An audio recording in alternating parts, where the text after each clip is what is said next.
Hi, and thank you for tuning into the Daily Dose for Spiritual Growth. It is Fasting Friday. Now, this week we've been talking about generosity, mainly focusing on money and resources and the heart behind it. We are still talking about generosity today, but we're focusing on forgiveness. And that might not be something that you think about as being generous, but generous is when you give above and beyond and you give something that people need, but they're not always asking for it. Sometimes they ask for it. Sometimes it makes it harder to be generous. Yes. But sometimes it's just giving out of the goodness of your heart.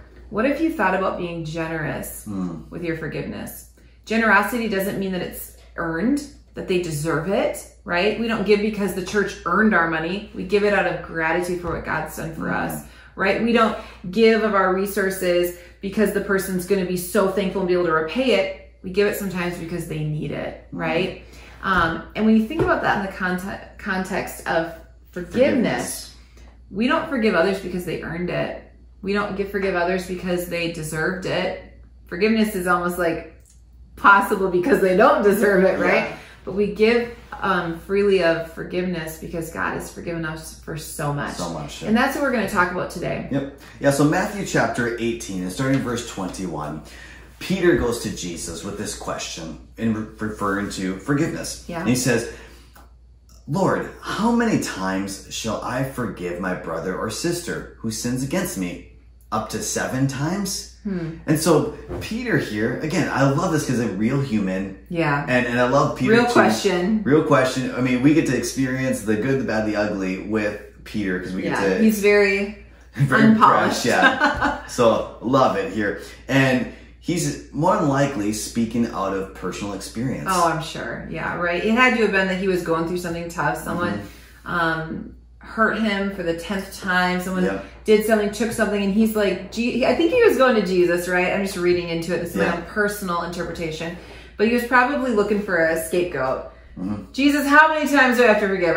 Surely I've forgiven him enough. And yet, what does Jesus say? Jesus says, I tell you, not 7 times, but 70 times 7. Yeah. And so he just blows the number 7 just out of the water and says, no, not 7 times. Like, don't even, like, that's not even close. And it's not about the multiplication either. It's not about the, trying to figure it out.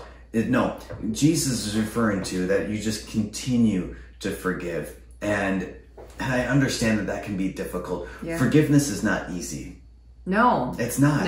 No. And to really forgive. I mean, it's easy to say, I forgive you, but do you really? It's a deep-rooted heart issue.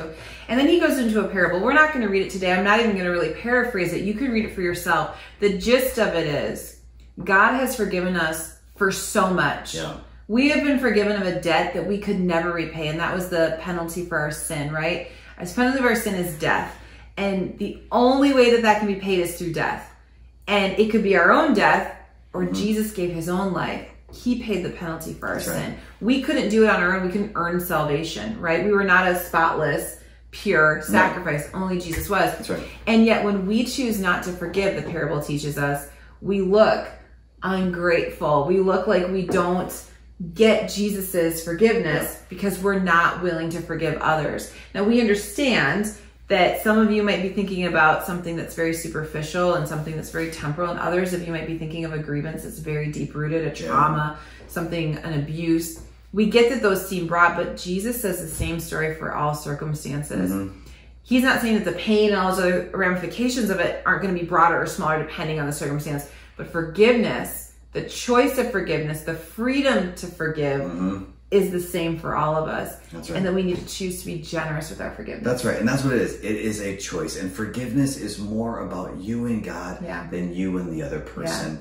And it's such a key to healing. It is. Right? When we don't hold on to it, I mean, there's proven statistics on it as well, just physically speaking, the damage it does to you. But holding on to bitterness, unforgiveness, especially if it's in a traumatic situation, you're going to live in that, reliving that trauma over and over in that victim state until you gain healing. And healing's first step is forgiveness. That's right. That's right. So as you go to the Lord today and fasting and praying, go to the Lord and say, God, search my heart. Is there any unforgiveness, bitterness in my heart, in my life? And just take some time today to release that. Yeah. Release those grievances. Ask the Lord to help you forgive and for you to find freedom in that forgiveness. Amen. Hey, thank you so much for tuning in today. And we hope to see you again tomorrow for another daily dose for spiritual growth.